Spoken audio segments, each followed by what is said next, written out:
Thank you everyone who clicked on this video, you mean a lot to me. They were previous parts of the first chapter of 4619 released before, so if you haven't seen them, please check them out. Everyone in the theater hall was gloomy and sad, apart from one mysterious visitor. Nobody saw that man in manganese before. He was around 20 or 25 years old, wore brown shoes, a black suit, and a golden watch. He went out of a Rolls-Royce, sat quietly in the hall and watched the show till the end. He then went to the stage after the play finished and presented some of the actors with flowers, and later turned to Francis, came up to him and whispered, "Right before I depart, I will see your son in New York. Remember my name, Samuel L. Jackson Brycers." He shook Francis's hand and disappeared in the crowd. Francis tried to find him with his eyes, but nothing was visible. Those words were a shock for a 7-year-old.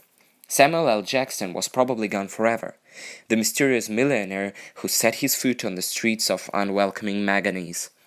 But since meeting that special man, Francis started getting luck. He felt support from that young man.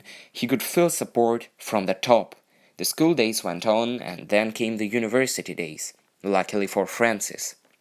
You see, the people who were not fortunate enough to find a place at a university were proudly taken to serve at the military. For the weak and thin teenager who Francis was, the military would have been too much of a hard challenge. The Callahan family was still not on top, despite Francis getting some good positions in school activities and social life of manganese. Mary was still a seamstress with no prospects of getting somewhere higher in the next year or so. To get to the desired University of Lostport, Francis tried everything he could, even asking the university director's daughters out for dates. Nothing worked. They needed only one thing, the beautiful shiny thing called money, the lack of which Francis felt all his life. He was 17 now. He came home one evening in June, completely devastated by another refusal to accept him to the worst faculty ever. The admission period would end in a week. "All they need is money.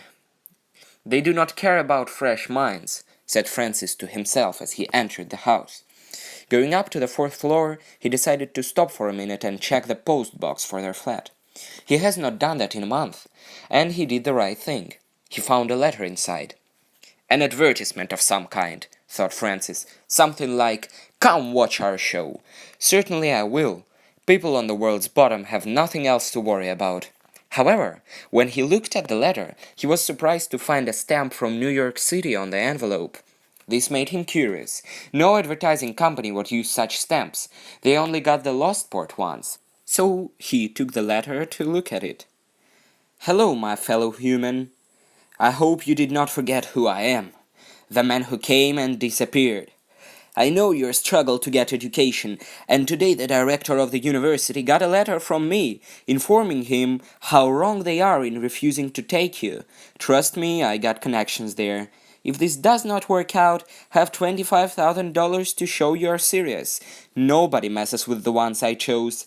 Samuel L. Jackson Brycers. Nothing could express Francis's happiness when he saw this letter. Samuel L. Jackson was not gone. He was always here to help. Francis ran into the flat and informed Mary of what just happened.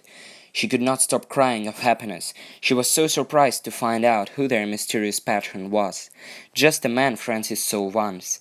He barely knew his name. Well, now only the most influential man on earth could interfere Francis's admission to the University of Lostport. And he didn't. It was now time to leave old friends to start a new life. Saying goodbye to school was hard, especially saying this to Adrian and Taisia, but a friendly hug and a promise to meet one day made it all settled. Francis started his course in real estate without real interest. At first he even envied the ones who chose agriculture.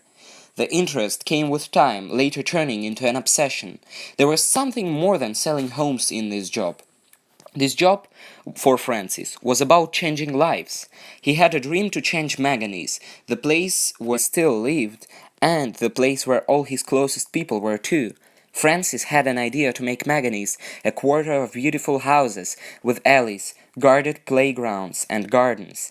And he wanted to give everyone from the overcrowded grey old Manganese a new place to live in a blooming green new Manganese. But all of this was just a dream, something that was just in the mind of Francis Callahan. It was a dream until Samuel L. Jackson Brycers learned what Francis wanted to do. It turned out that the land where the manganese slums were officially belonged to the University of Lostport, the place where Samuel had great connections. Brycers promised Francis to make everything ready for the project within a year in his next letter. Only 9 months had to pass. All inhabitants of Manganese were soon given temporary homes in the central parts of Lostport, while the dark grey buildings on the university lands were brought down to make a start for a new project that Francis and his company, known as Callahan Development, called the Manganese Quarter. It was spring when the building process was completed. Francis worked on this a lot. He was taught to be a real estate agent, but in the days of the quarter being built, he was ready to become anyone. He was an architect, a builder, a specialist in marketing, and the company spokesman. And when it came to an end, Francis could proudly present what the new Manganese Quarter was. Thank you, everyone. Feel free to express yourself in the comments.